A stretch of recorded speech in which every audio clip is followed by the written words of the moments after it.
I don't need if I dress myself as I was 30. And then just get back. You know, I'm purpose to me.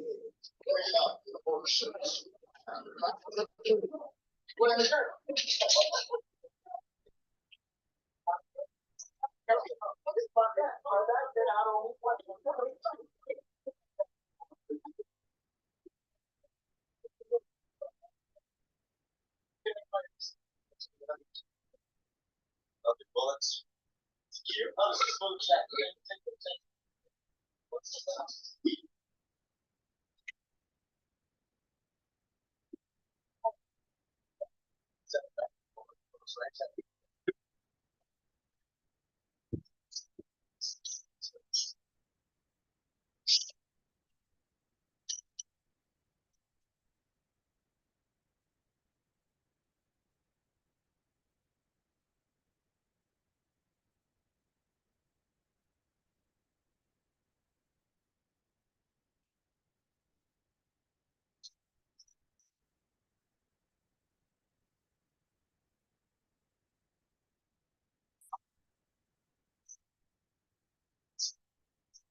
Greetings, greetings, greetings, greetings.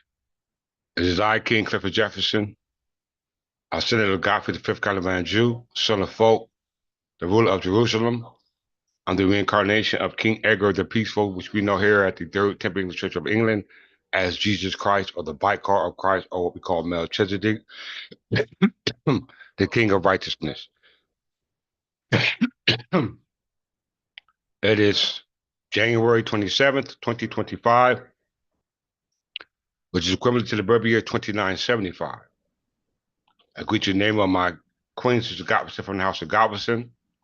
I greet you in the name of my Archbishop Belmont from the House of Belmont, Countess Cersei from the House of Cersei, as well as on behalf of all the ancestors, all the predecessors, all those who have strived and given their life and gave up their life simply for the truth, okay? Representing the truth, okay? We know truth is the law, okay? The truth is the law, the untampered law, and that's the law of the land. This particular lesson today, I think is fitting by virtue of the fact of the electoral elections that just occurred involving the new incoming Donald Trump. All right, but nonetheless, it's my obligation to press on with this alarming truth about that position in which he holds as president. As I always say, peoples change, but positions don't. People change, but positions don't. That means that the position that people are hold, the tenure of that position remains the same, but those who occupy that tenure, all right, come and go. This is called the demise, okay? The demise of the officers, or the transfer of the officers, okay? This is going to be an exploding lesson. I hope everyone who are viewing this will be at least considered about their affairs as a result of the effects that this has on not just the world, but this continent now known as North America. And the repercussions of what's taking place are now the effects of what it is that the people are feeling, all right?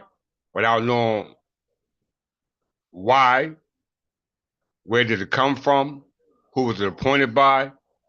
This is the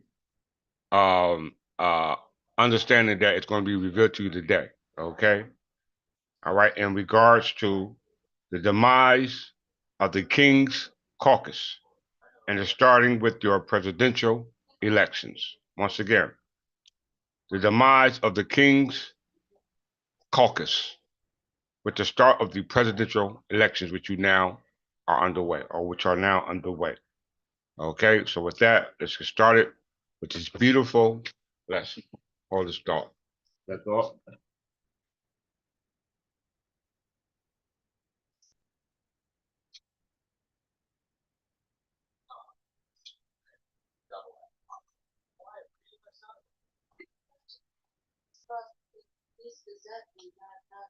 What's wrong with Mad Magazine? Oh, well,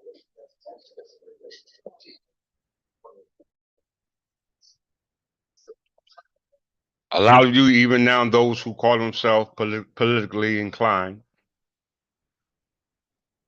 are ignorant about what it is that I'm about to reveal to you today. All right? Even those who hold offices are ignorant about what it is I'm about to reveal to them today. Okay? So it's very important to understand that one amongst your own has risen up and that has took it upon himself to be able to speak on behalf of the nation, i.e., the English nation, i.e., the English, Anglo, Saxon, Berbers. Okay? Even though, as a result of the conflicts we had with those who invaded our land, they assumed that our ways were barbarous. Nonetheless, as it may seem to them, we have an obligation to protect our homeland. All right? The same obligation we had back then, we have an obligation to do now. We're just doing it by a different method. Okay? And that method is understanding your history. All right? Understanding your history, the part you play in the history, and the part you must play in preserving that history.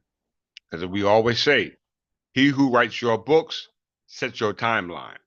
Time never was when we were not. If the life of time begin, the time will come when we will, as a people, will be no more.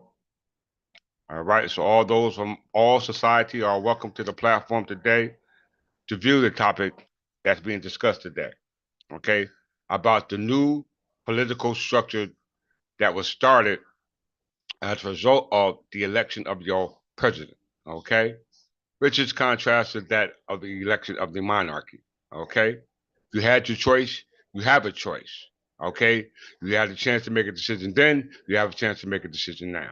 It's all up to you. So with that, let's get started with this marvelous lesson.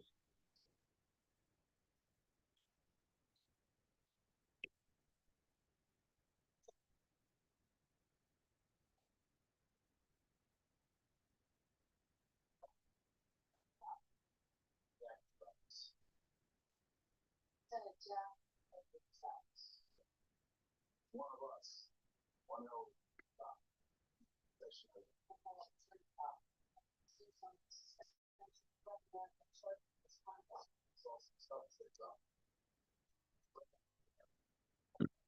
Everyone take a good look at the image I'm about to display.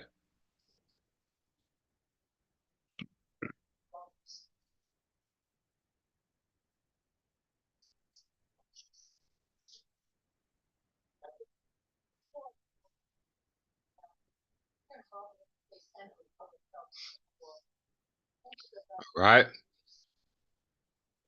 Everyone take a good look at this image. On the front gate, it says authorized persons only beyond this point. Okay? Authorized persons only beyond this point. There's two entrances in lieu of the territory where the authorized personnel is limited. Okay? On one side, you have the Democratic Party, and the other side, you have the Republican Party. Okay? Which represents the Democratic Republican Party. All this was established by who? Everyone said, your founding fathers. Your founding fathers. And all your founding fathers sit in their tenures as what? Presidents. Okay? As presidents.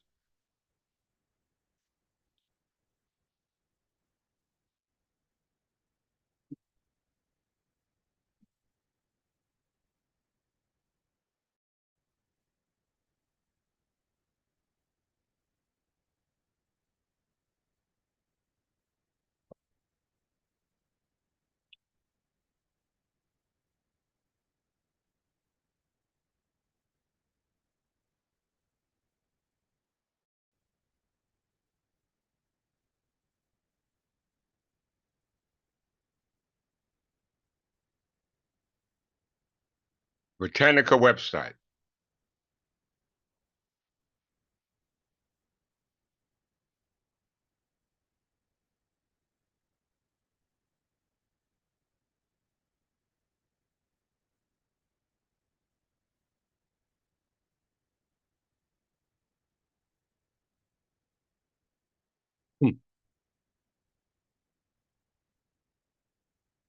From Britannica. King's Caucus is the topic. United States history. The King's Caucus is the topic concerning United States history.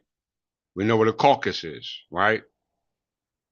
We already know what a caucus is. A caucus is the elected a group of people who come together to make what they call a cabinet, okay, or a council. All right. So it's called the King's Caucus. This is all involves uh, uh, United States history. All right.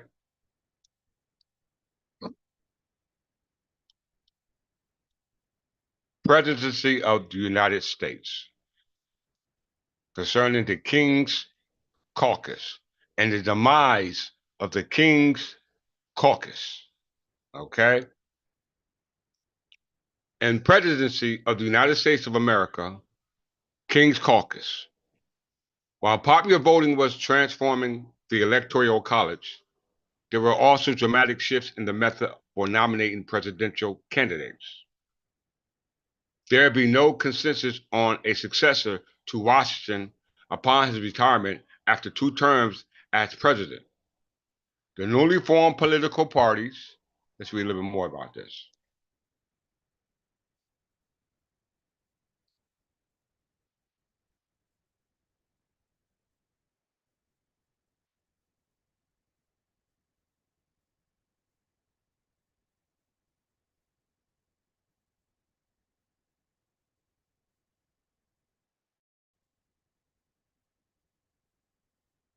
The newly formed political parties quickly asserted control over the process. Right here, brothers and sisters. Okay, that's where we at. There be no consensus on a successor to Washington. We know George Washington was assumed to be the first president. Okay, so it says there being no consensus on a successor to Washington's upon his retirement after 2 terms as president. The newly formed political parties quickly asserted control over the process. Beginning in 1796, caucuses of the party's congressional delegation met informally to nominate their presidential and vice presidential candidates, leaving the general public without no direct input. The subsequent demise in the 1810s of the Federalist Party, which failed even to nominate a presidential candidate in 1820, made nominations by the Democratic-Republican caucuses tantamount to elections as presidents.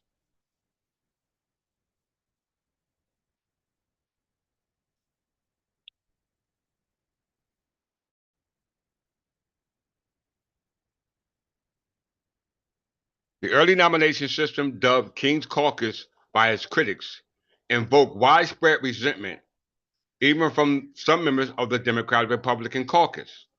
By 1824, it had fallen into such disrepute that only 1/4 of the Democratic Republican congressional delegation took part in the caucus that nominated Secretary of the Treasury William Crawford instead instead of more popular figures such as John Quincy Adams and Andrew Jackson. Okay, so William Crawford was chosen in spite of John Quincy Adams and Andrew Jackson, that was considered to be more favorable. Jackson, Adams, and Henry Clay eventually joined Crawford and contested the subsequent presidential elections, in which Jackson received the most popular and electoral votes, but was denied by the presidency by the House of Representatives, which elected Adams. After he had failed to win required after he had failed to win the required majority in the Electoral College. Jackson, who particularly erased following Adams' appointment of Clay as Secretary of State, called unsuccessfully for the abolition of the Electoral College, but he would get his revenge by defeating Adams in the presidential elections of 1828. Okay, of 1828. Let's go back.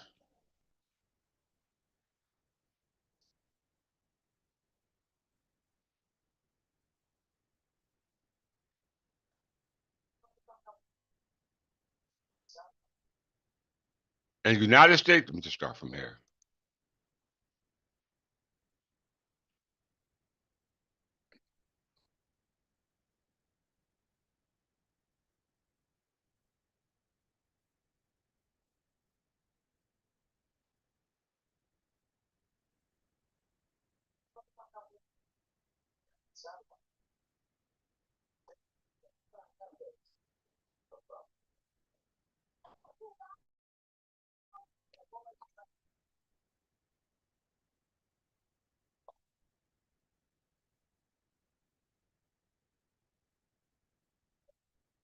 In the United States presidential elections of 1824, the demise of King Caucus.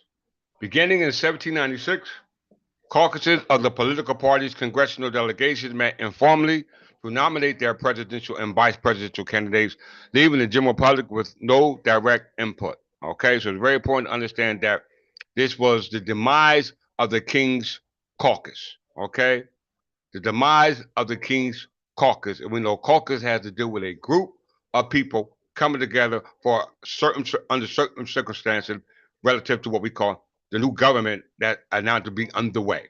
Okay, that is now about to be underway. Very, very important. That takes me to the 22nd Amendment.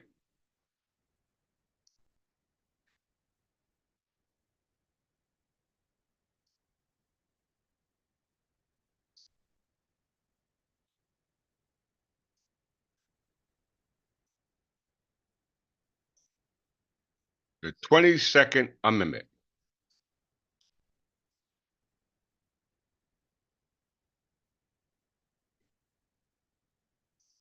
The 22nd Amendment to the United States Constitution limit the number of times a person can be elected to the office of President of the United States to 2 terms. It set additional eligibility conditions for presidents who succeeded to the unexpired term of their predecessors. Congress approved the 22nd Amendment on March 21st, 1947, and submitted it to the state legislature for ratification. The process was completed on February 27, 1951, when the requisite of 36 of the 48 states had ratified the amendment, and its provisions came in force on that date.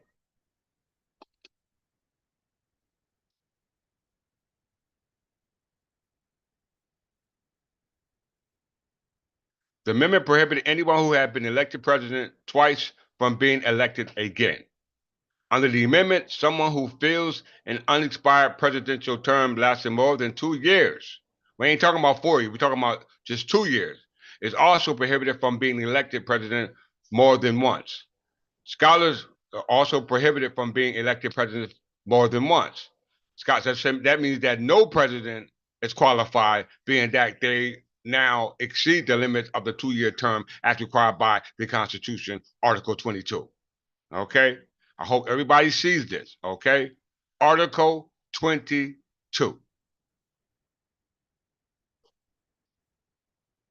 Scholars debate whether the amendment prohibits affected individuals from succeeding to the presidency under any circumstances, or whether it applies only to the presidential elections. Until the amendment ratification, all right? Until the amendment ratification, everyone pay close attention, all right? Until the amendment ratifications, the president had not been subject to term limits. But both George Washington and Thomas Jefferson, the first and third president, decided not to run for the 3rd term, as established by the Constitution, okay, based upon 2 terms. In 1940 and 1944, presidential election, Frederick D. Roosevelt became the only president to be elected for a third and fourth term, giving rise to concerns about a presidential serving unlimited terms. Okay? We must understand the language. All right? From 2 terms to 3 terms to 4 terms. Okay? The text says no person should be elected to the office of the president more than twice. All right? More than twice. That means within for 2 years. And no person who has held the office of president or acted as president for more than 2 years of term to which some other person was elected president should be elected to the office of president more than once. But this article should not apply to any person holding the office of president when this article was proposed by Congress. It should not prevent any person who may be holding the office of president or acting as president during the term within which this article becomes operative from the holding of the office of president or acting as president during the remainder of such a term. Section 2. This article should be inoperative unless it should be has been ratified as an amendment to the Constitution by the legislature of 3/4 of the several states within 7 years from the date of its submission by the states by the Congress. Okay? Let's read a bit about the background before we go back to the article. The 22nd section amended was a reaction to Franklin D. Roosevelt's election to an unprecedented 4 terms as president. But president term limits has long been debated in American policy. Delegates to the Constitutional Convention of 1787 considered the issue extensively, alongside broader questions such as who would elect the president and the president's role. Many, including Alexander Hamilton, James Madison, supported lifetime tenures for presidents, while others favored fixed-term. Virginia George Mason denounced the life tenure proposed to tantamount to an elective monarchy. As early draft of the United States Constitution provides that the president was restricted to 1 7-year term. Ultimately, the framers approved 4-year terms with no restrictions on how many times a person could be elected to president. So that means that they're just doing whatever the hell they want. All right, based upon the concept that was there originally prior to their creation, which was called an elective monarchy. Once again, an elective monarchy. Okay, let's go back to our premises.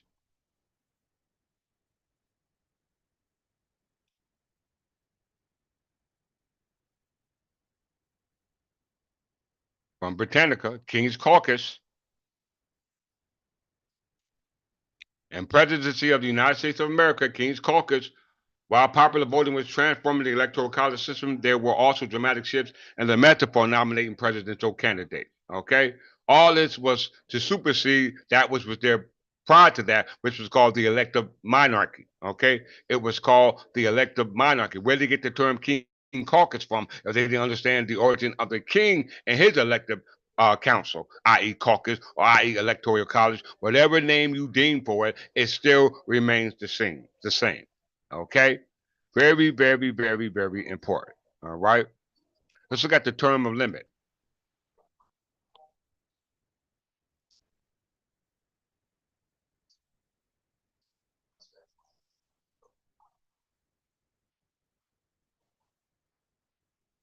Term of limit.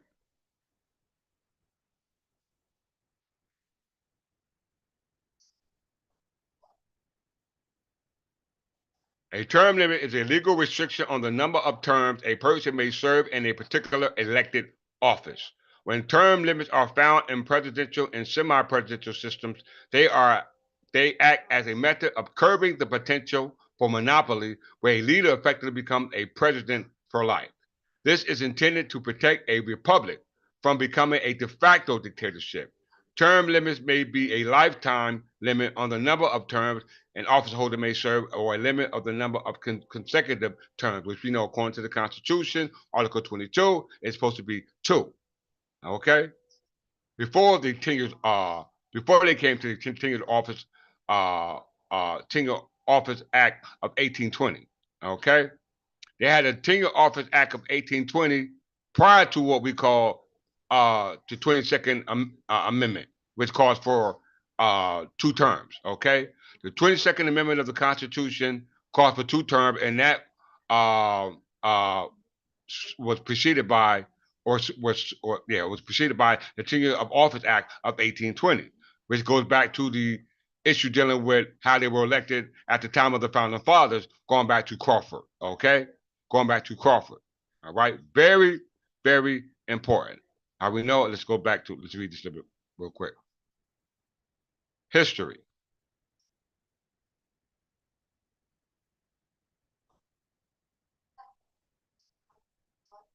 As you look in the box here, on the top box you have heads of state and governments, and on the bottom you see the legislator. Okay, and then the colorization denotes to the terms in which the elected president was to tenure. Okay, as you can see by the colorization. All right. So as you see at heads of state, you see the different colorization. We understand that purple means 1 year, green means 2 year, orange means 3 year, five means unlimited means blue, and then yellow means no set monarchy, and the gray means no set transitional, not applicable. Okay, so gold has to do with the non-set monarchy, meaning that there is no monarchy sitting on as the head of the government. Now it's under what we call a presidential head of state. Okay, now it's under the head of state known as what we call a presidential election. Okay, which is based upon Article 22 of the Constitution. It says it's supposed to be 2 year terms. Okay, all right. Prior to that, uh, was there before known as what we call the abolition, which is called the Tenure of Office Act of 1820, which we're talking about in a second. All right. So as you can see, as we look at the actual display on the map, under legislative authority, all right, it was unlimited. Okay, to terms and limits of those elected officers acting on behalf of what we call a legislative authority. All right, whether those legislative authority be by way of the state or whether by what we call English legislation. Okay, very important to understand that. As we can see here, that worldwide, okay, the legislative was unlimited. Okay, to the term of life, similar to what we call elective monarchy. Contrast to what we call heads of state. Okay, heads of state, as we can see, Canada is yellow. We see that North America is green. We see that the Spanish territorials are actually purple. All right, which is what we're concerned about right now. Right now. All right, as opposed to what's going on around the rest of the world. Okay, very important. Under those different heads of states, okay, under those different monarchs, whether they be de jure or de facto, it's all the same. Okay.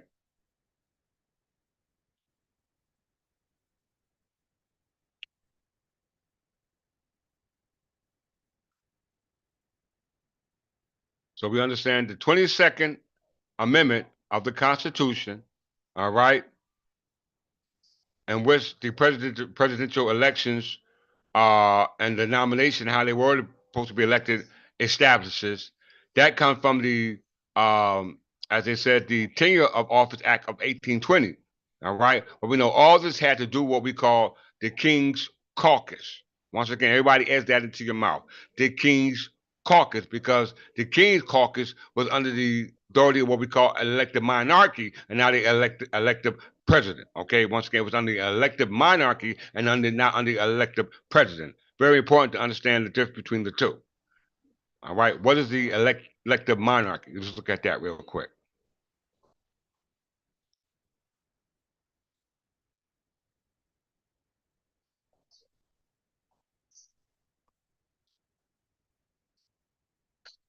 An elected monarchy is a monarchy ruled by a monarch who is elected, in contrast to a hereditary monarch, which the office is automatically passes down as a family inheritance. Okay, got two of them, hereditary monarch and elected monarch. We are a hereditary monarch, okay? The manner of election, the nature of the candidate's qualification, and the electors vary from case to case. Historically, it was common for elected monarchies to transform into hereditary ones, whether legally or de facto, by repeated elections of the previous ruler's children, or for hereditary monarchies to acquire elective or semi-elective successors. Laws particularly following dynastic crisis. Okay, these are called temporary governments, or what we call provisionary governments. All right, which is a result of a collapse in a government known as that of a monarchy. Okay? We must understand.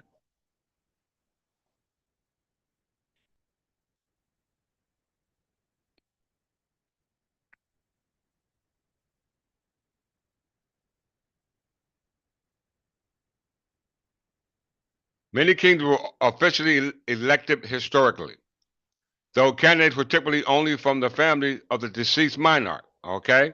Eventually, however, most elected monarchs introduced hereditary succession, guaranteeing that the title office stayed within the royal family, specifying more or less precisely the order of succession. Today, almost all monarchies are hereditary monarchies in which the monarchs come from one royal family, with the office of sovereign being passed from one family member to another upon the death of the application of the incumbent. Okay? The United States, as well as the colonies, opted out for that because why? They are not heirs. They are not heirs. Very important to understand that.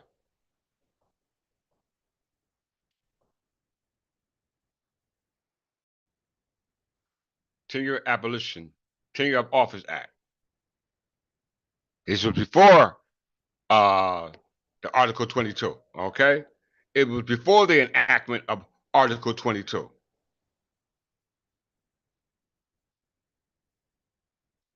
Let's make sure.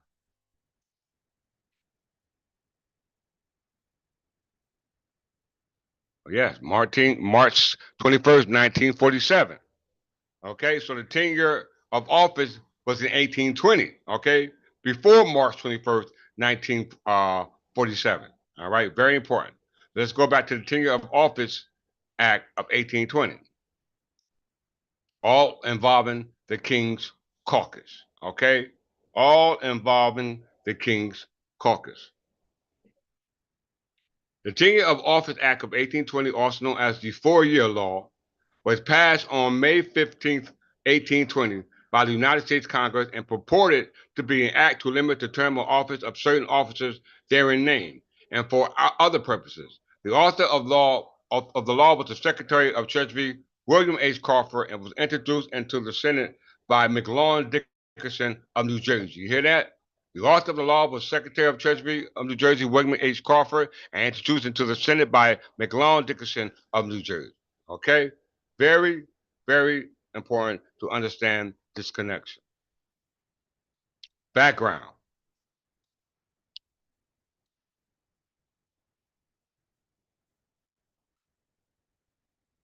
Former President James Madison argued that the 4-year law of 1820 was unconstitutional. So if it was unconstitutional in 1820, it will be unconstitutional now.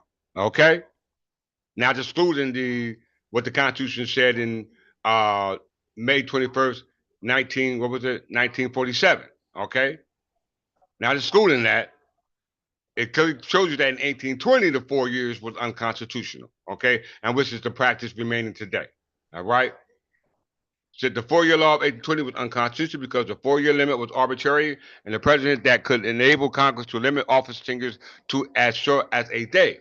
Though a loss of executive power was feared, these limits term frequently served to benefit the presidency. President Andrew Jackson enforced this law, believing a system of rotation in office was a democratic reform and would make civil services responsible to the popular's will. Efforts to challenge this law took place during the Jackson presidency, starting in 1830, when the Senate considered a bill to repeal the 4-year law on February 13th, 1835. Senator Samuel Southwood argued that by allowing the president to nominate officers for another term, once this current one ended, the act encouraged corruption. He stated, every 4 years, the officers appointed under it were to go out of office if not reappointed. Now, these officers will fill themselves dependent on the executive, who had the power to leave them out or renominate them. Every man's act on the principle that he is to support the man who will keep him in office. Due to the Congress' lack of public comment regarding the matter, the eventual result of these debates were never disclosed, and the act was replaced in 1867 and lasted another, what everyone said, 20 years. Once again, another 20 years. Very, very important, because all this was off the the skirts off the heels off what we call the elective monarchy, okay, versus an elective presidency. Once again, it comes off the skirts of an elective monarchy versus an elective presidency, okay? All right, whether you're talking about the Article 22 of the Constitution, or you're talking about the Tenure of Office Act of 1820, or whether you're talking about um, uh, that existed under a different de facto monarchs as well. Okay, we must restore the sound government. How do we do that? Let's go to an article. Okay, let's go to the article. Very important article.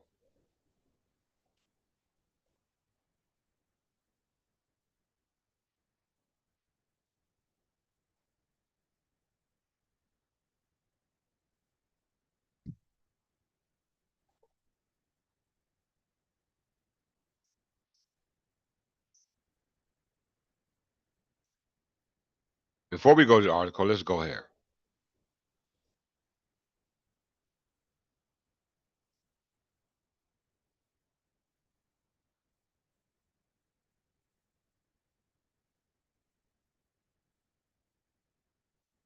Distribution of the barbarous tribes east of the Mississippi. Distribution of the barbarous tribes east of the Mississippi. Okay, we know distribution means to distribute. Okay, what we call distribute out. Okay, that's what that means. Distribution, selling. All right, just selling. As you can see, all the different barbarous tribes. Okay, they were sold because distribution means to sell, and this goes back to 1491. The East Mississippi barbarous tribes distribution. Back to 1491, this goes into the era what we call the Spanish colonization of North America. The Spanish colonization of North America, if you're going back to 1491, and that's dealing with territorial that's east, that's west of the Mississippi, that and what you see on this map. That's territorials that are west of the Mississippi River that you see on this map. All the other territories that are lit up in color that's east from the Mississippi River are those dealing with the distribution of the barbarous tribes, okay? Of the barbarous tribes in 1491, before any of the events that occurred on the land after that, okay? So we're talking about at the time of 1491, okay? Prior to that, in 1491, the only people that were here are descendants of what we call French, Spanish, and English ancestry. Once again, English, Spanish, and French ancestry because they had territories over here residing before Great Britain even got here, before the Dutch, before the Portuguese. All right, all these Roman Catholic Protestants, all right, who immigrated here to North America, they are not the true inhabitants of this land, who are the true Spanish and French and English inhabitants, known as the Anglo-Saxon Berbers, known as the barbarous indigenous tribes east of the Mississippi. Okay, we're not talking about west of the Mississippi. Why? Because they didn't start distributing that until they start what we call the conquest. All right, you get into what they call the French and Indian War. Okay, Spanish and Indian Wars. These wars were against de facto monarchs of the empires of Spain and French, who enslaved the indigenous people of France and Spain. All right, which were actually descendants of the English people. Okay, they were all one and the same people. All right, they were considered the barbarous tribes. All right, because all these barbarous tribes were actually Berber. They were just chose the word barbarians as a result of what was happening at that particular time based upon the conflicts of the invasions, based upon the foreigners who were invading, because the word barbarian means foreigner. Okay, the word barbarian means foreigner. So we were not foreigners on the land that we originated on. Okay, we were actually Berbers east of the Mississippi and west of the Mississippi. Okay, All right, we were Anglo-Saxon Berbers. We must understand the timeline. So let's go to 1491. The Spanish colonization. First, let's do this right quick. Barbarian kingdoms.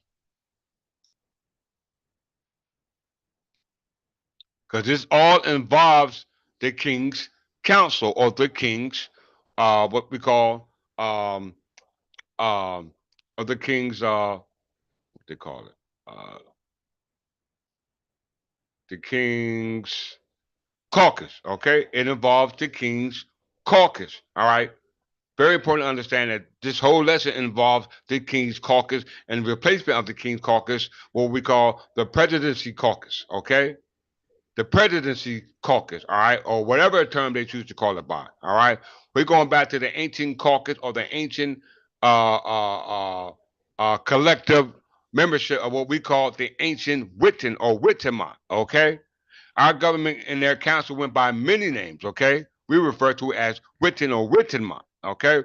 All this came about with our ancient ancestors who set up on or who inhabited these what we call barbarian kingdoms because they were kingdoms of Berbers before they took on the barbarians nature as a result of conflicts with foreigners, okay? All right, who were actually the uncivilized, okay? The savage, all right? Very important to understand that. If we were the savage or the uncivilized, there's no way that the barbarian kingdom that goes back to King Alfred the Great, which was established for the rule of law in all kingdoms. Okay, very important. All right, they were the structural foundation for every structured foundation of what we call the government in the present day. This you cannot disqualify. Barbarian kingdoms. Were various non-Roman, primary Germanic people of Western Europe and Northern Africa following the collapse of Western Roman Empire. This she goes into what we call the Visigoths, okay? The Hispanio-Visigoths, which was the Spanish Empire, which was defending the Iberian Peninsula against what we call the invasion of foreigners, i.e. Arabs, okay? Which were also barbarians. It says that the barbarian kingdoms were the principal government in Western Europe in early medieval ages, all right? Very important. The time of the barbarian kingdoms is considered to have come to an end with Charlemagne's coronation as emperor in 800, though a handful of small Anglo-Saxon kingdoms persisted until being unified by Alfred the Great in 886 AD, Annus Dominius, okay? 886, all right? And we're talking about not over there, we're talking about right here in North America, all right? Because we see that those barbarian tribes were distributed in 1491, okay? In 1491. They were already here on this territory, governed under what they call New Spain and New France, okay? Under the jurisdiction of Roman Catholics who were sitting as the de facto monarchs, pursuant to the original monarchs who were Anglo-Saxon Berbers in origin. So we must restore the nature, the culture, the origin of who we are, okay? Let's read the next paragraph. The formation of the barbarian kingdom was complicated, gradual, and largely unintentional process. The origin can be traced to the Roman states following felons to handle barbarian migrants on the imperial borders, which led to both invasion and invitation into imperial territory. Despite increasing influx of barbarians, the Romans simultaneously denied them the ability to properly integrate into the imperial framework. Barbarian rulers were a first local warlord and client kings without firm connection to any territory. The influence was only increased as Roman emperors and usurpers began to use them as pawns in civil war. Okay, very important. The barbarians' rim only transitioned into proper territorial kingdom after the collapse of the effective Western Roman central authority. Let's move down to another paragraph right here. The barbarian kingdoms of Western Europe were, for the most part, fragile and ephemeral. By the time of Charlemagne's coronation in 800, only his Frankish kingdoms and a few small Anglo-Saxon realms remained out of the once vast and diverse network of kingdoms. Alfred the Great unified the Anglo-Saxon in 886, forming what would eventually be known as the Kingdom of England. Ostrogoths who migrated to the Crimean Peninsula, later known as Crimean Goths, maintained a distinct culture until roughly the 18th century, but little is definitely known about them. So as we can see, the barbarian tribes, all right, which were Berber kingdom was unified by Alfred the Great, who was the first king of the kingdom of England. Very, very, very important to understand that, all right? Because we see that the distribution of these barbarian kingdoms and the tribes that existed in those kingdoms were distributed somewhere else, okay? They were distributed somewhere else in 1491, okay? All right, on the landmass now we call North America. All right, but we know that from 1491 to 1763, there's a lot going on the landmass that we are not aware about, which we need to come to our understanding on. Okay, so let's get there. Let's get there.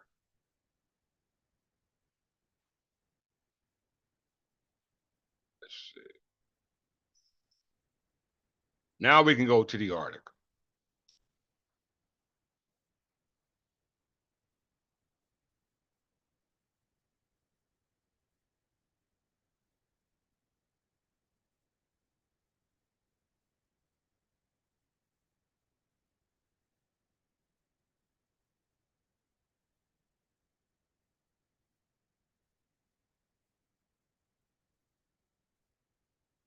Now, my grandmother,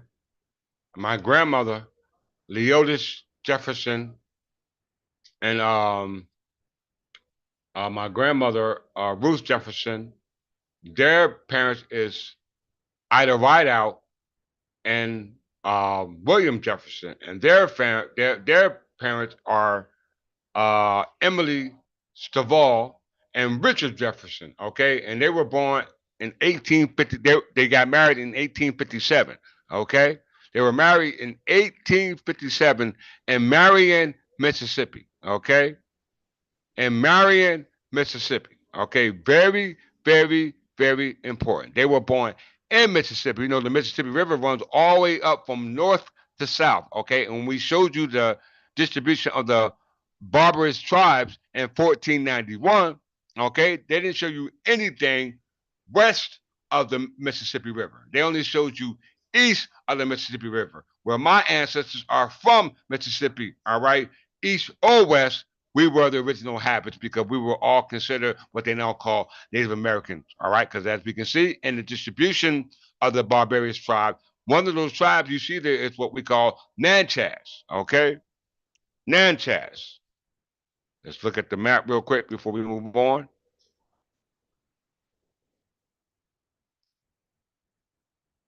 Right here, Nanchas.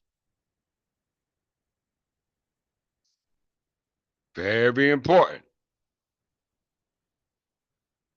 It wasn't said, right? Let's go to it.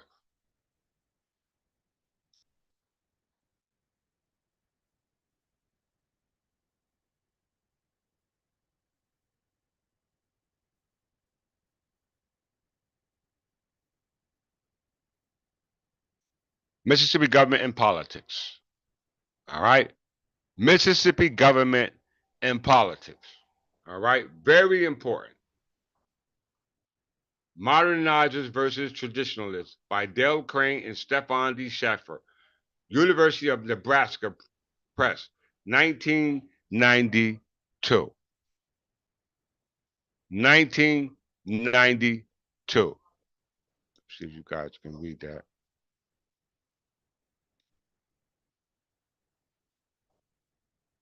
I want y'all to be able to read this with me.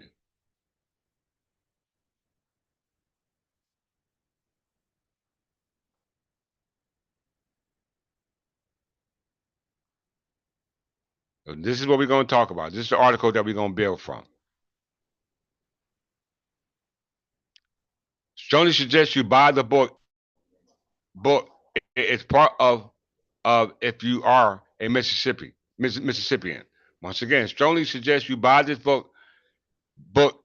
It is a part of you. It is a part of you are a Mississippian. Okay, so it's saying if you are a Mississippian, you must buy this book.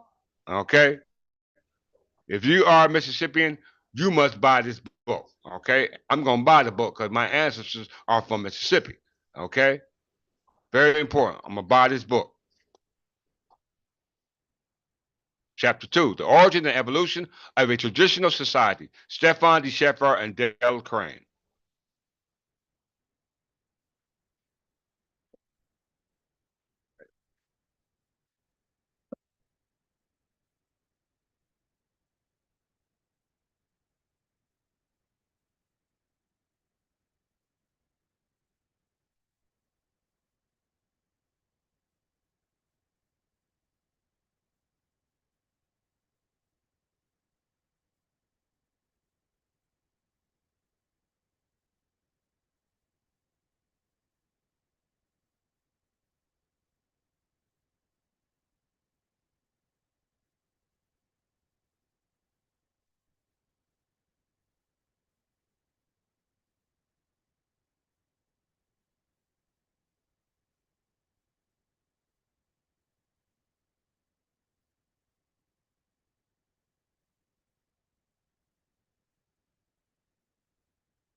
Once again, this is all involved the King's Caucus, all right, in the presidential election.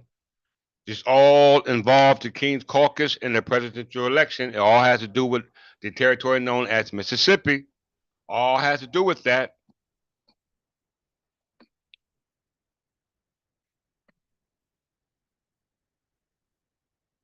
right?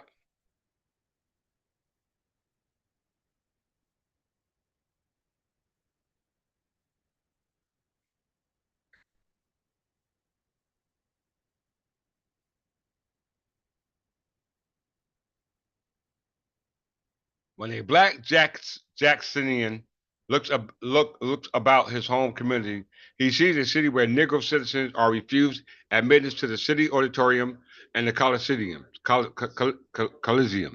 His wife and children refuse services in a downtown store where they trade. Students refuse to use of the main library, park, and other tax-supported recreational facilities. He sees a city of over 150,000, of which 40% is Negro, in which there is not a single Negro policeman or policewoman, school crossing guard, or fireman. Medgar Evers, NAACP Field Secretary, 1963. Okay? Medgar Evers, 1963. All right? NAACP State Field Secretary. We deeply regret what happened here 25 years ago. We wish we could undo it. We are profoundly sorry they are gone. Every dissent person in Philadelphia and the Schuylkill County and Mississippi feels exactly that way. Secretary of State in Philadelphia native Dick Mospus at the 1989 ceremony in Philadelphia honoring slain civil rights workers James Chaney, Andrew Goodman, and Michael Schreiner. Okay?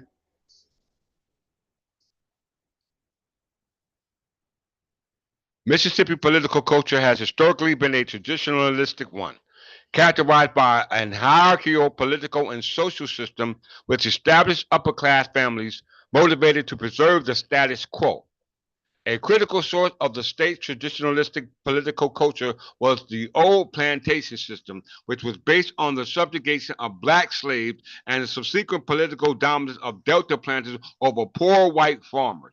Once again, the traditionalistic political culture was the old plantation system, which was based on the subjugation of black slaves and the subsequent political dominance of the Delta planters over poor white farmers. Now, we know when we go back to the distribution of what we call the barbarous tribes, and we know the barbarian tribes goes back to Alfred the Great, who was the king of the Anglo-Saxons, okay? He was the king of the Anglo-Saxons, and their distribution of these Anglo-Saxon Berbers in 1491 start with the Spanish conquest, all right, or the Spanish colonization of North America, not on the east side of the Mississippi, but on the west side of the Mississippi, okay?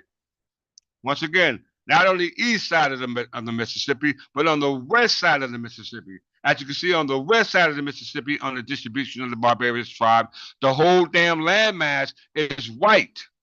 Okay? It's white. So what's going on at that time? Okay? What is going on at that time? What does this right represent? Does it represent uh, um, uh, just vast land undiscovered? What does it represent? That's left up for us to discern. All right. What does it represent when you see west of the Mississippi River nothing but vast land, because there's nothing depicting what the map is supposed to be displayed by the surveyor. Okay, very important. And this is in 1491. 1491, and it all involves Natchez as well.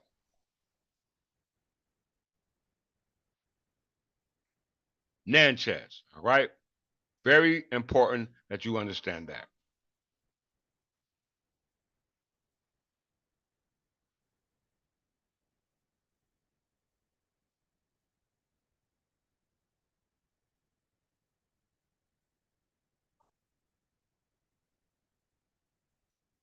Right?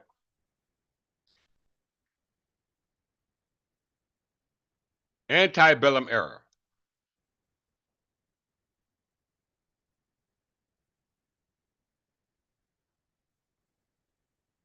The original settlers of the state, having a European heritage, were of Anglo-Saxon ethnic background and have lived in the other southern states, particularly Georgia, Tennessee, and the South and the Carolinas. Okay?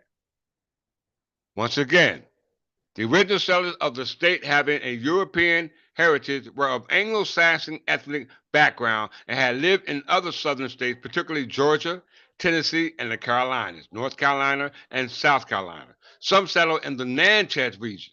All right? The city of Natchez, located on the Mississippi River, was the first major city in the state. Okay? The first major city in the state. Okay, all right, and we understand that that was dealing with colonization, not by the original settlers, but those who colonized that. And we know when they colonized it, this was in 1491.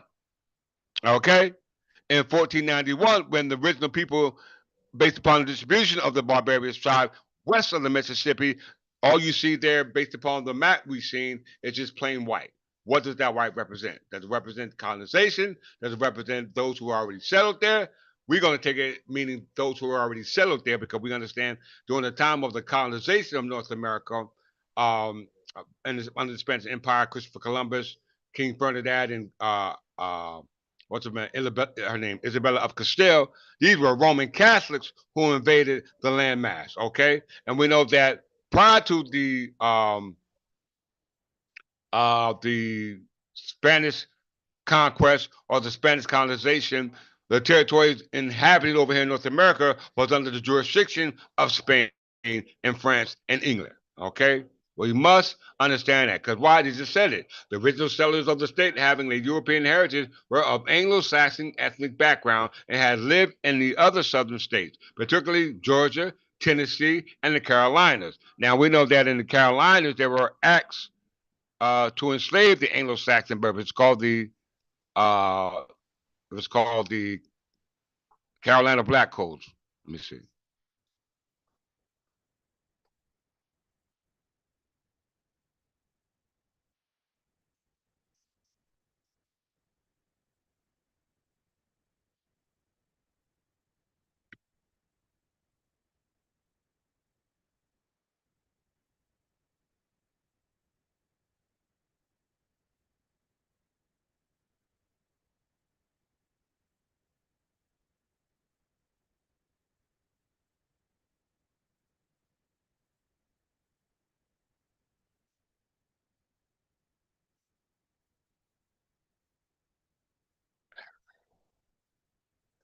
Hmm. I think it's Negro Act of 1740. I could be wrong. Fine stuff. Yeah.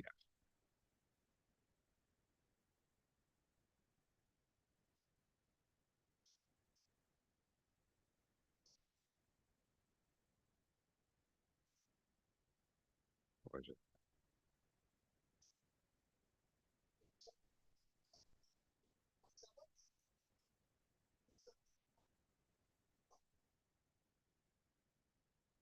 There we go. Yeah. All right.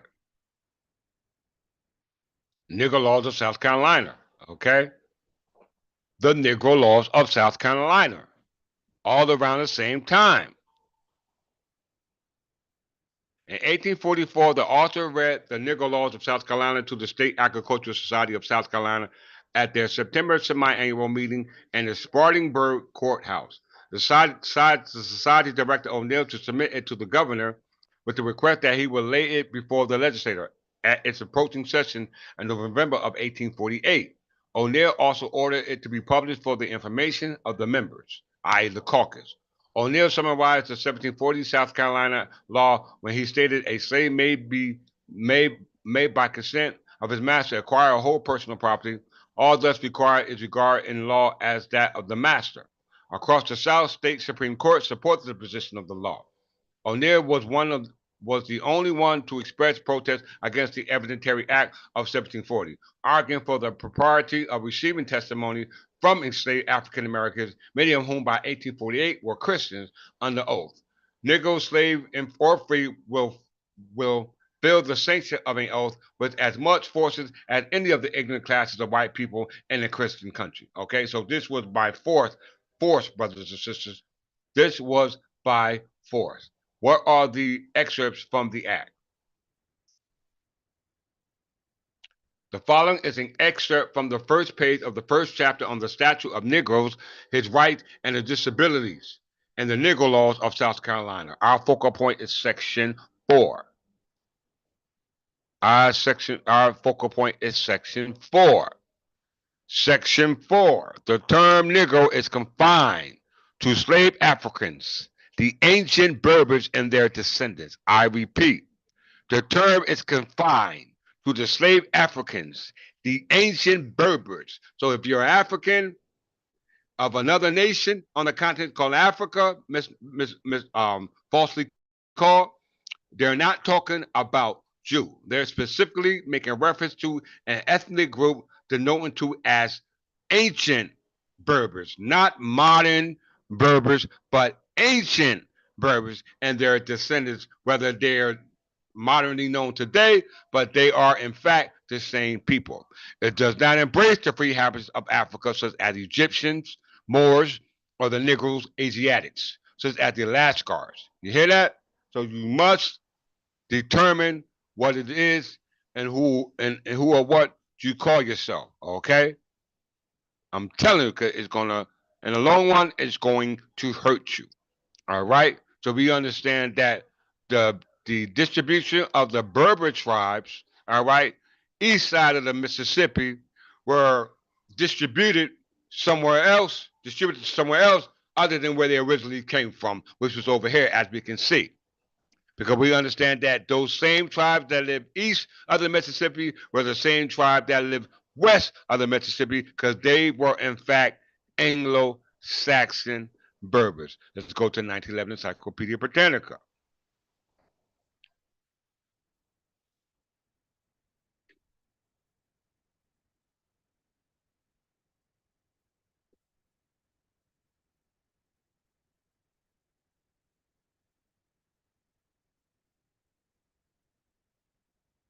Berbers, the name of which are included to the various branches of the indigenous Libyan race of North Africa. These are ancient Berbers. Since the dawn of history, ancient Berbers. Since the dawn of history, Berbers have occupied the tract between the Mediterranean and the Sahara from Egypt to the Atlantic. You hear that? To the Atlantic. That means that those barbarous tribes east of the Mississippi are what? Those ancient Berbers. The origin of the name is doubtful, though.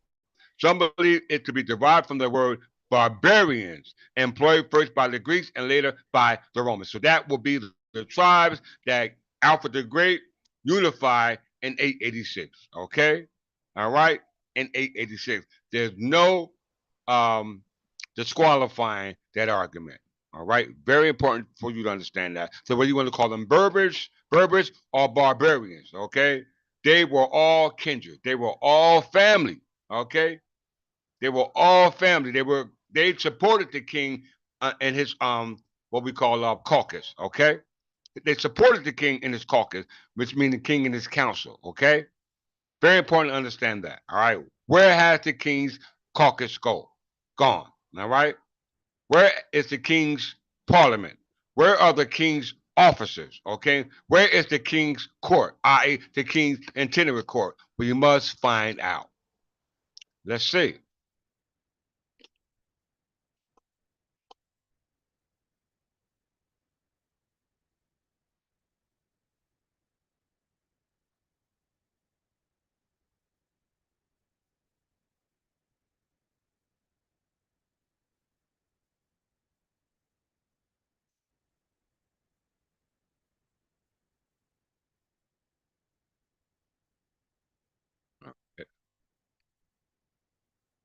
This fact has been emphasized. We've been through this, read this many times. This fact has been emphasized by Dr. R.G. Lethem, who writes all that is in Arabic in the Kingdom of Morocco, all that is not Arabic in French province of Algeria,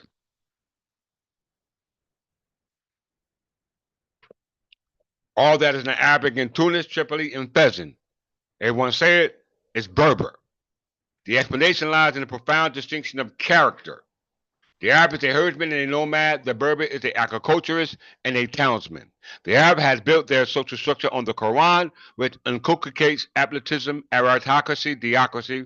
The Berber, despite that practice, is a democratic, with his Jimna Witamat and his Qanun called the unwritten code, the Magna Carta, are the individual liberties as opposed to the community's good. Okay? Very important you understand that because these are those barbarian tribes that were unified by who? Alfred the Great, the King of England. Okay? Alfred the Great, the King of England, and they were the same family. Okay? They were of the same family. No matter where they were, whether they were in Egypt, Mediterranean, Sahara, or the Atlantic coast, they were all family. And we see that they were family going back to Alfred the Great in 886, and they were a family prior to 1491, dealing with the distribution of the barbarian tribes, okay, who were in fact Berbers, okay, east of the Mississippi and west of the Mississippi. That we must comprehend, all right? That we must comprehend. Let's do that by going back into the article.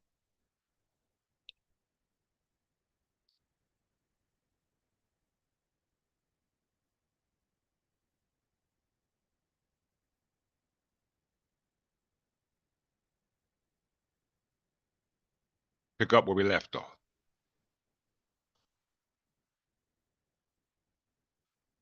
The original settlers of the state having a European heritage was the Anglo-Saxon ethnic background and has lived in other southern states, particularly Georgia, Tennessee, and the Carolinas. And we all know, based upon what we just read, North Carolina law, that they were only concerned about the ancient Berbers, okay? They schooled everybody else. They were only concerned about the ancient Berbers, whether we were in Natchez, Mississippi, whether we were in Carolinas, whether we were in Tennessee, Georgia. All right, they were only concerned about the ancient Berbers. Okay, all right. Over here, they will be called the ancient Almacs. Okay, all right. That's what they would be called. They were ancient Berbers. Let's get it, y'all. The city of Natchez, located on the Mississippi, was the first major city in the state. Y'all hear that? The first major city in the state. So let's examine that. Okay. Mississippi first, before we even examine Natchez, Mississippi.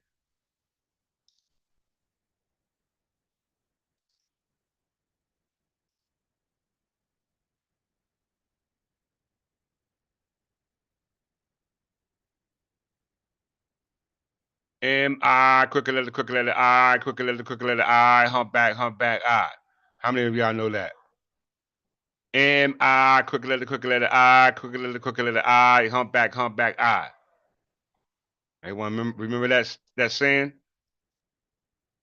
Mississippi is a state southeast region of the United States. It borders Tennessee to the north, Alabama to the east, Gulf of Mexico to the south, Louisiana to the southwest, and Arkansas to the northwest.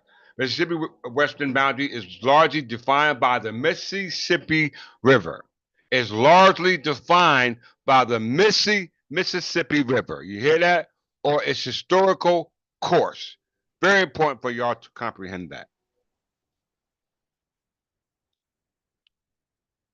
The state history traces back to around 9,500 BC with the arrival of Paleo Indians. All right?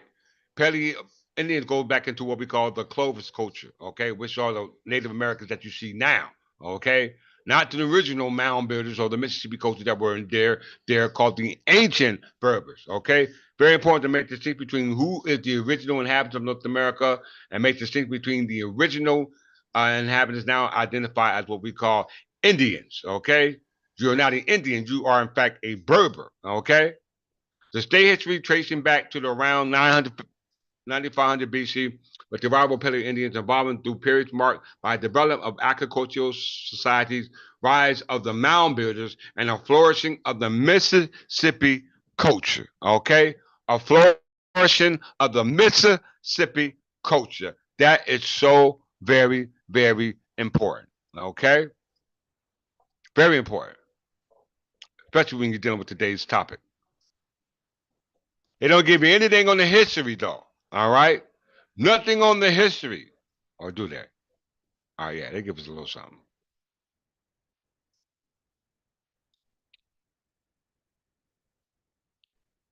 The history also involves those surrounding what they call the Mississippi Delta. Okay, if I have time, I'll go into that later on in the lesson. But our main focus point are the territories that they spoke about in the article. Is that the first main settlement in Mississippi was Natchez. Okay, was Natchez. Let's see it again. Some settled in the Natchez region, as well as Georgia, Tennessee, and the Carolinas. The city of Natchez, located on the Mississippi River, was the first major city in the state. The Natchez planters, with their ties to French culture in New Orleans, were aristocratic slave owners and intellectuals who had been educated in the Eastern colleges and abroad. They therefore employed private tutors and provided out-of-state education for their children to maintain the status quo. All right? To maintain the status quo. Settlers in the eastern part of the states generally did not own slaves, and many were of a lower socioeconomic class who found themselves farming less productive land. Prior to the Civil War,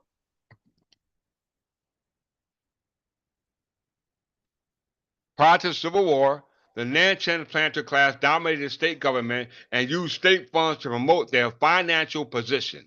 Mississippi traditional reluctance to support public schools originated at the time, as these planters were unwilling to support public schools that they did not utilize. Okay?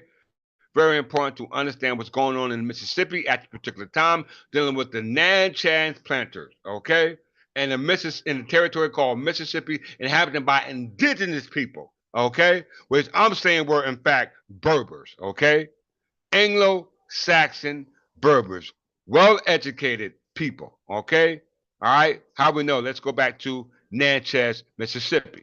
All right? The first settlement in regards to the territory known in Mississippi. All right? But we know that the indigenous people of that territory goes back further. Okay? Goes back further. So let's look at it. Natchez is the only city in the county seat of Adams County. All right? Of Adams County, Mississippi. The population was 14,520 at the 2020 census.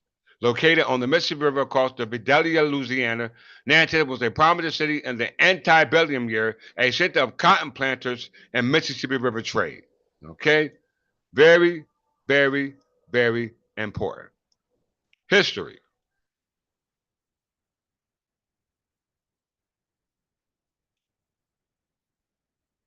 Established by French colonists in 1716, Natchez is one of the oldest and most important European settlements in the lower Mississippi River.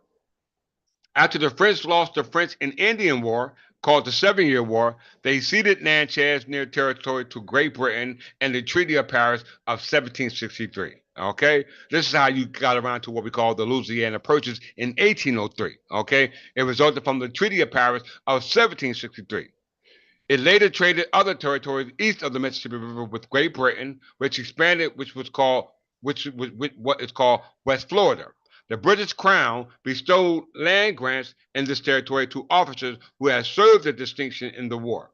These officers came mostly from the colonies of New York, New Jersey, and Pennsylvania. They established plantations and brought their upper class styling of living to the area. Did you understand what I'm saying?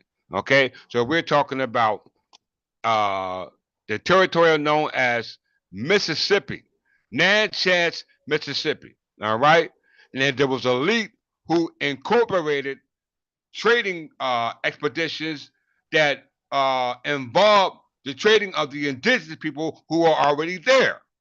Okay, that we must understand to make the connection.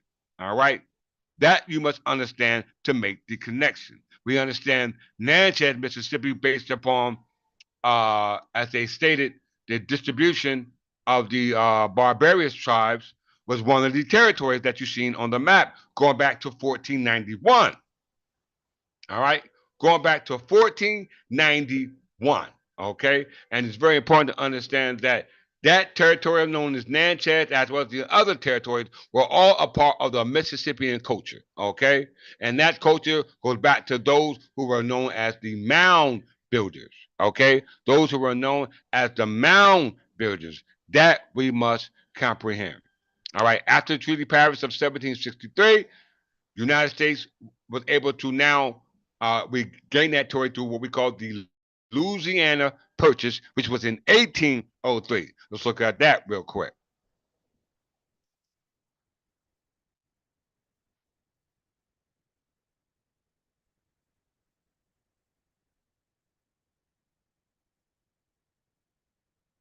Now look at the map. Look at the map, brothers and sisters. Everything west, all right? Everything west of the Mississippi River, all right? And everything east of the Mississippi River is displayed in the distribution of the barbarous tribes in 1491. Okay? In 1491. This is a map showing that. Okay? The Louisiana Territory, or what we call the Louisiana Empire, what we call the Louisiana, the French colonial empire, stretched further than just the territory you see here lit up on this map, involving what we call the Louisiana Purchase. Okay, and they didn't get that till 1803, but the map of the distribution of the barbarian tribes goes back to 1491, and they clearly show you on that map that the west of the Mississippi was this color. All right, as we can see, east of the Mississippi River is dealing with the territory known as inhabited by Great Britain and the United States at this time now. Because the Treaty of Paris has now taken place, and now the territory is under the jurisdiction of what we call the United States, because they got it through what they call the Louisiana Purchase of 1803. All right? Let's go back to the distribution map.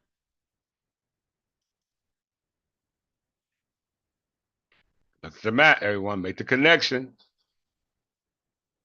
1491, look at the map.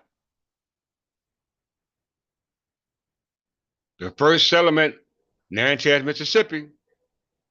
All right. But there was other settlements all over besides Natchez, Mississippi. Okay, so that we must comprehend.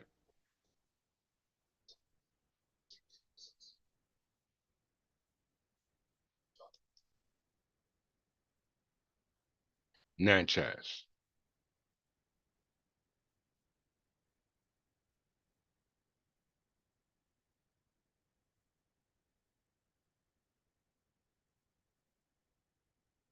Let's look at the cell. Look at the cell, everyone.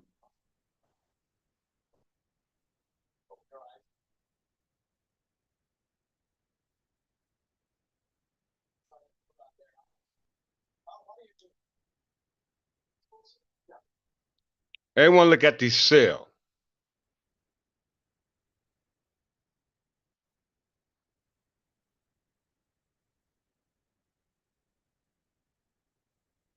Everyone see that?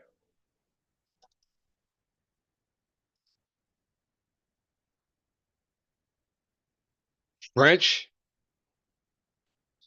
Spain, Great Britain, and the United States. Founded in 17. Let's see.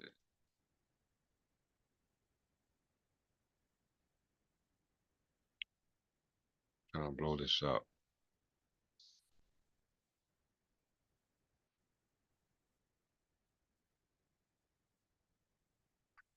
Founded in 1716. In God we trust. Okay? In God we trust. Founded in 1716. All right? The seal of Natchez, Mississippi. Okay? We must understand that. So before United States had it, all right, Great Britain had to have it. Before Great Britain had it, French had to have it. Before French had it, Spanish had to have it. Okay?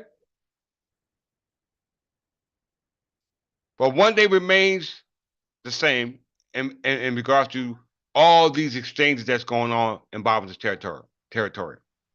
It all involves the Berbers. Okay? It all involves the Anglo-Saxon Berbers. Okay? We must comprehend that. All right? We must comprehend that. Let's go back to the article.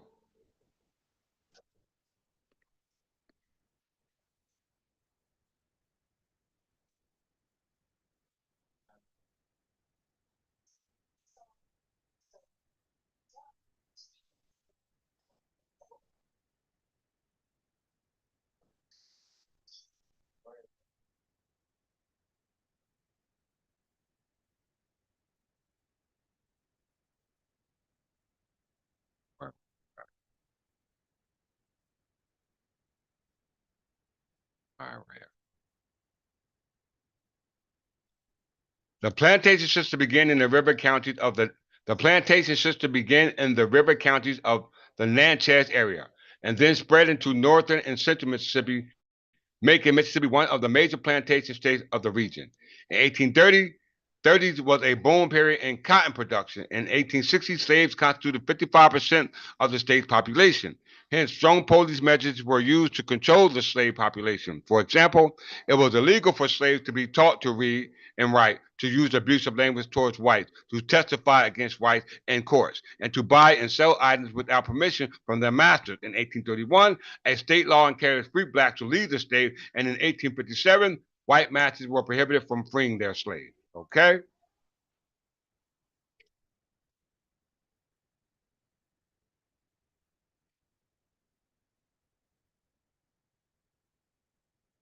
And the story of the antebellum era in Mississippi provides a nice summary of the state traditionalistic political order. State government rarely interfered in the lives of its citizens, concerning itself primarily with the problems of maintenance of the cotton economy, keeping credit, fluid, easy transportation difficulties, and regulating, protecting slavery were the accepted functions of the legislative and administrative branches of the state. When the state became involved in the lives of the Mississippians, however, it did so to uphold the law and existing social order rather than to effect social change, i.e., the status quo. In 1848, for example, the state treasury paid out more to reimburse slaveholders for executing slaves than for the vaccination program, the school for the blind, and the Chickasaw Indian schools combined.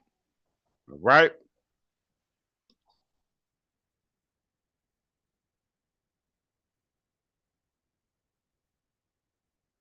Unexpectedly. Unexpectedly, slavery had a negative long-term effect on the state economic strength. This repressive social system retarded the development of a home market, thereby inhibiting industrialization and economic diversification and hindering the state's economic development in the 20th century. By using slaves rather than hiring free labor, white immigration was discouraged, so the construction of transportation facilities, schools, and urban centers was hindered. Manual labor was held in low esteem, and even white artisans and craftsmen received little compensation for their skill and products.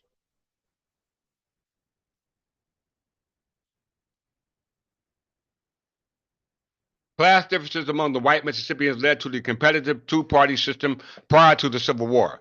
The Federalists, who nationally constituted the more elitist and pro-business parties, were popular among the wealthy plantation families in Mississippi and among land-chance merchants and bankers. The 1870 state constitution, which included tax payment requirements for voting and a property ownership requirement for holding office, was written largely by the land-chance elite. Most Mississippian planters were not yet financially established, so they supported the more egalitarian Democrat Republicans of Thomas Jefferson, James Madison, and Aaron Burr. The state as a whole was a fairly Democratic Republican state, i.e., the King's Caucus, okay? Now called the Presidential Caucus, all right? You must understand what it is that I'm saying to you, brothers and sisters. You must understand. You are being duped by your presidents, all right? You're being duped by your presidents. Your only remedy is me, all right? Your only remedy is me. As the Federalist Party withered away across the nation, the Democratic Republican Party naturally became more aristocratic in its policy. Many Mississippians resented the Eastern rule of the Virginia dynasty, president, and undemocratic congressional King Caucus that nominated presidential candidates. You hear that? When the popular war hero General Andrew Jackson sought the presidency, Mississippians flocked to his banner.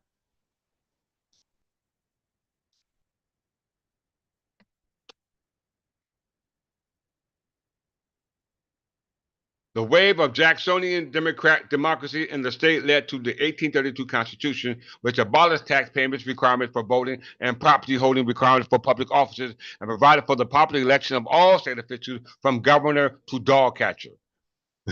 These Jacksonian changes created electoral rules which in the future would make it possible for lower class whites to challenge the political dominance of the plantation owners. All right? I'm telling you, this is deep right here, brothers and sisters.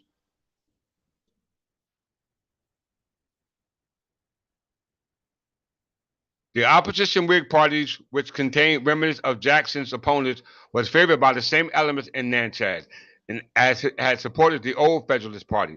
Plantation wealth in northern Mississippi began to rival that of Natchez.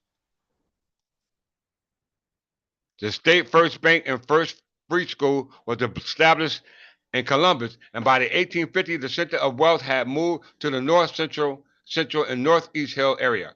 As North Mississippians became more prosperous, planters in that area also joined the Whigs. While the Jacksonian Democrats tended to dominate state elections, the presidential elections from 1836 to 1856 were fairly competitive as they were nationally. In 1840, Mississippi even helped to elect the Whig General William Henry Harrison to the White House because of the dissatisfaction with hard economic times and the Democratic President Martin Van Buren.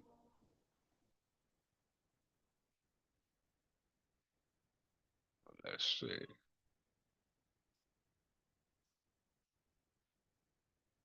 Now, why is this important? Let's see. Go down a little further. Reconstruction and redemption.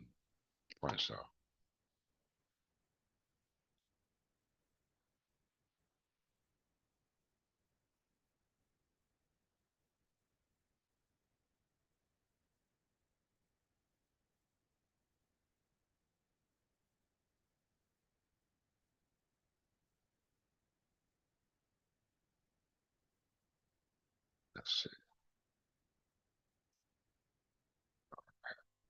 Reconstruction and redemption. Immediately after the Civil War, conservative whites who held political power briefly enacted the Black Code to retain white supremacy.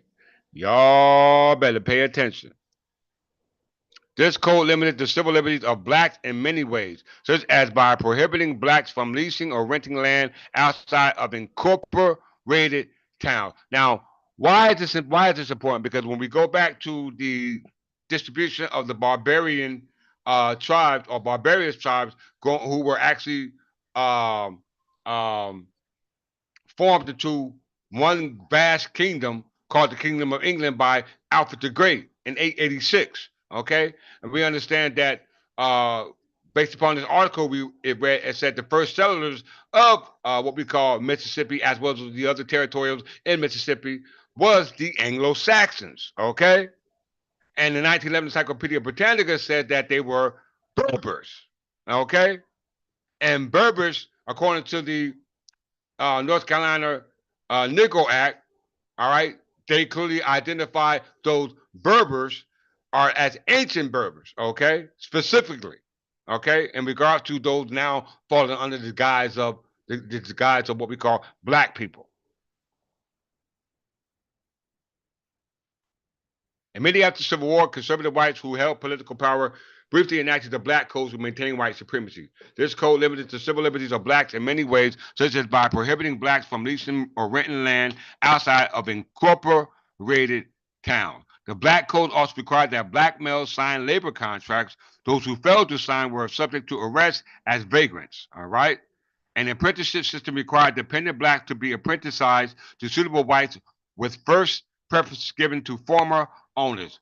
In one case, the children of a self-sufficient black couple were apprenticed to former owners who refused to release them. In another instance, a judge decided that a black father had no legal authority over his 9-year-old daughter, who had been contracted against him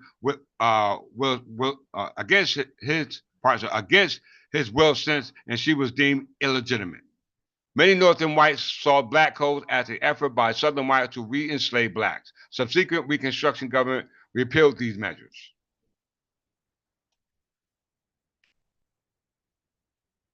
During the congressionally imposed Reconstruction from 1870 to 1876, Republicans dominated Mississippi state government with the support of the newly freed slaves. And that 1870 state legislature, which contained 107 members, 52 were white Republicans, 30 were black Republicans, and only 25 were white conservatives.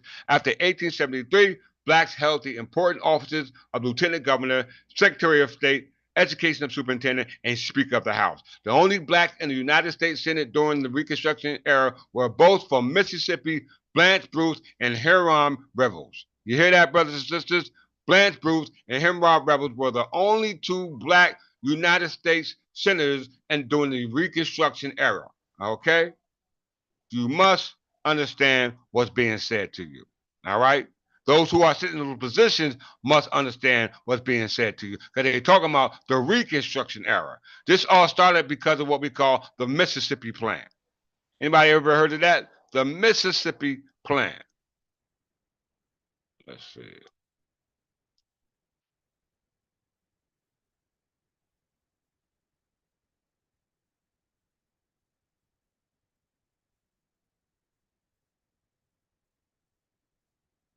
Right here. In 1875,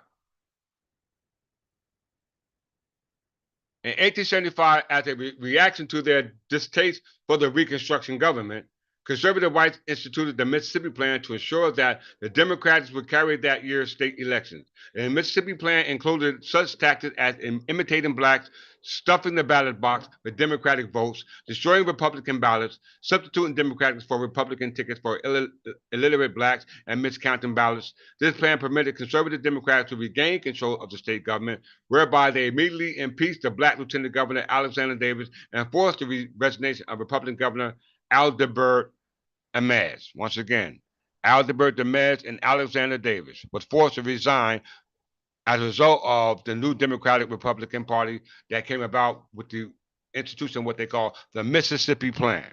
Okay? The Mississippi Plan. Y'all better listen to what's going on, brothers and sisters.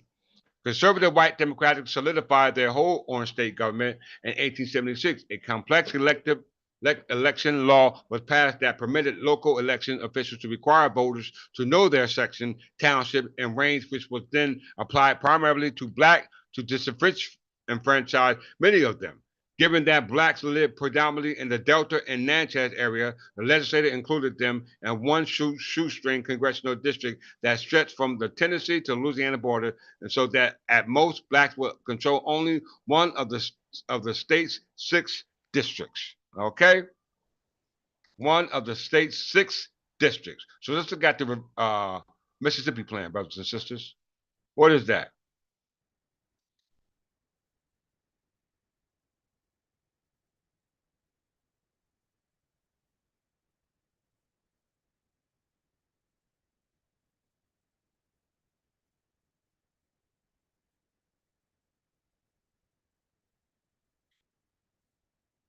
Mississippi Plan was developed by white Southern Democrats as part of the white insurgency. You hear that?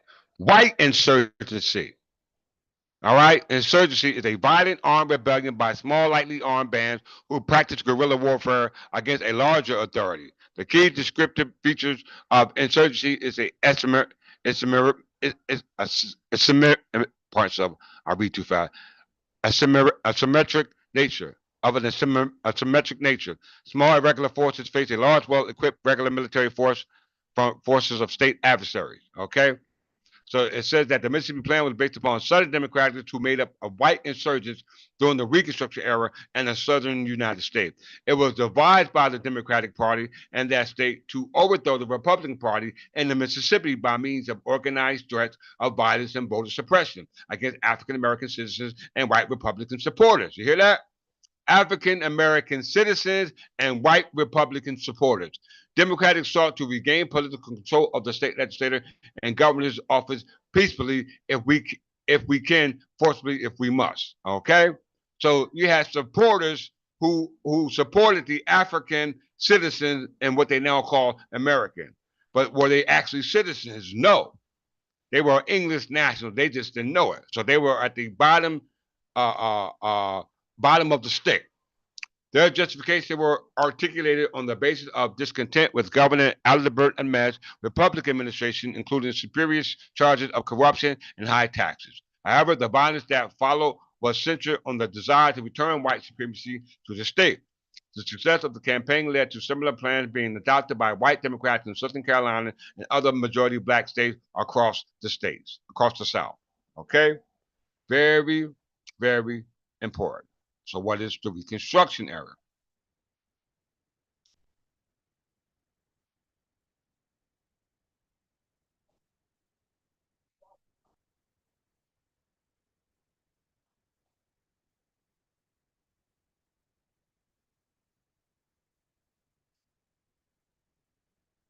So this is when they we constructed our history, our government, the officers that we held as being part of our government, and we instituted it based upon a new selection of representation that they deemed fit. Okay, very important to understand that in my closing. The Reconstruction era was a period in United States history and Southern United States history that followed the American Civil War and was dominated by legal, social, and political challenges of the abolition of slavery and the reintegration of the 11 former Confederate states of America into the United States. During this period, the three amendments were added to the United States Constitution to grant citizenship equal rights to the newly freed slaves. We talking about the 13th and the 14th Amendment. Okay, all this was uh, pre-orchestrated. Okay, this was their master plan to erase our history, reinvent our history, teach us that history, and then give us the ability to act upon that. So to circumvent these legal achievements, the former Confederate states imposed taxes, imposed poll taxes, literacy tests, and engaged in terrorism to intimidate and control black people and to discourage or prevent them from voting. Okay? We must take our affairs of men and women. We must take our place in the affairs of our men and women, okay, to take back a government, a land, and law that belongs to us. All right? I cannot stress this enough, okay? All this was done in the area called Mississippi, okay? A territory that was indigenous to our ancestors who were skilled in all things, okay? Not just mound buildings, all right? In all things, all right? The list goes on. Let's see.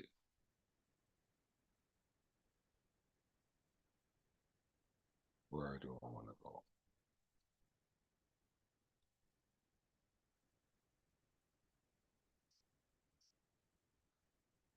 Let's see.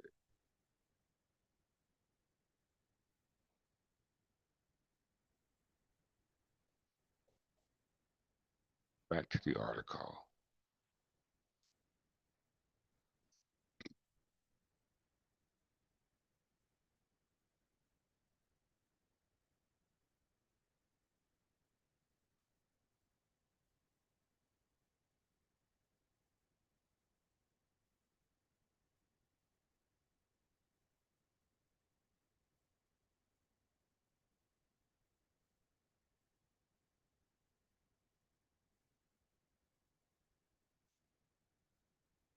All right. All right. So in closing, brothers and sisters, we see what it is that we have to do. All right. We see what it is that we have to do. We have to take our place in the affairs of man. Okay? Just like our ancestors did in the past, we must do it today. Okay? We must do it today. All right? Because those people who represent these caucuses that we have now are not fulfilling the roles that were embedded in that obligation. Okay? They are not fulfilling the role as supposed to. Okay? Even the ones that even look like us are not fulfilling the roles as supposed to. Because these were known as those creating what we call the Black Caucus. The Black Caucus. How many of you heard of the Black Caucus? In closing,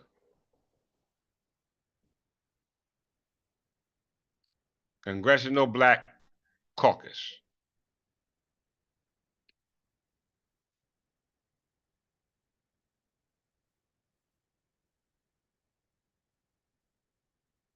Right? We can't use their caucuses. All right. We can't use their caucuses that they use. All right. Based upon how they established how the government's supposed to be run, based on and running the land. All right. And we know the government that's running the land based upon those who run the land, i.e., your founding fathers occupying the seat of presidency, was based upon everything that took place in what we call Mississippi. Okay. Very, very important for us to understand that under those caucuses. Okay. All right. So how are we going to fulfill our obligations to restore what is that was done in Mississippi by those who were not of the Black caucuses? Okay. All right. How are we going to put people in position to do this job? Because none of them who are in that position right now fits the has the ability to do so. Okay. Let's check and see if they do. The Congressional Black Caucus is made of black members of the United States Congress. Representative Yvette Clarke from New York, the current chairperson, succeeded Stephen Horsford in Nevada in 2025. Although most members belong to the Democratic Party, the CBC founders envisioned it as a nonpartisan organization, and there have been several instances of bipartisan collaboration with the Republicans. Okay, very important.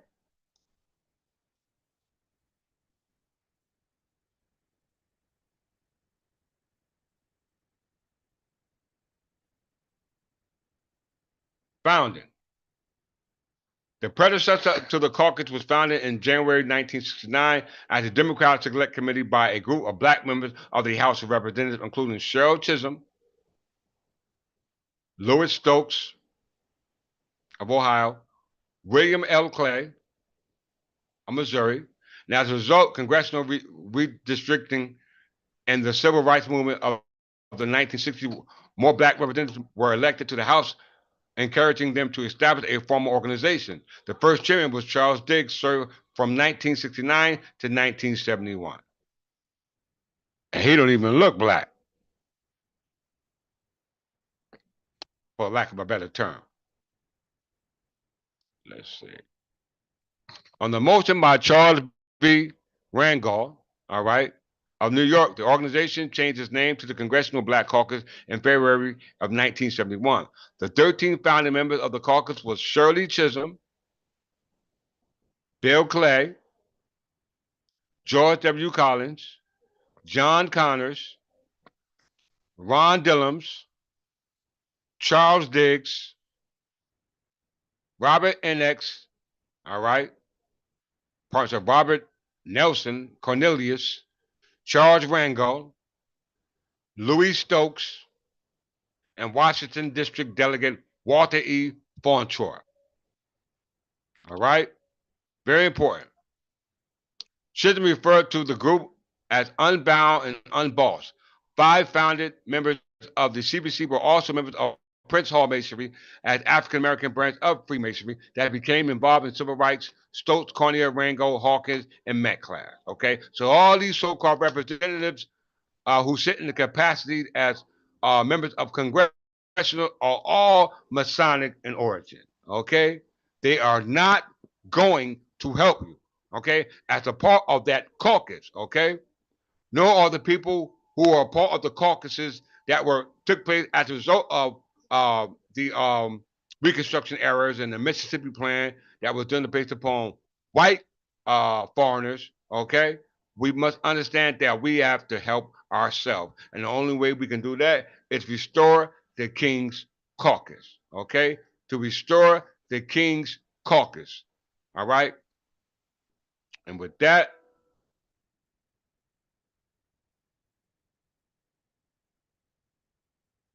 let's see. With that, we're going to close out. All right. So I hope this information was informative to you all who are here today. Use it, apply it, challenge it, you know what I'm saying, as well as use it as your mouthpiece. All right. Take it to those forums that this information needs to be heard. All right.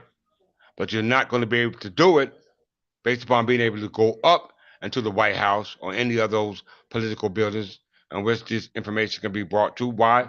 Because you are not allowed. Let me show you again. You are not allowed without permission.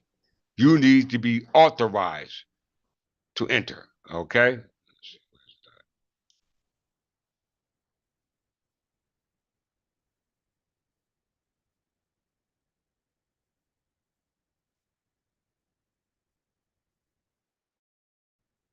All right?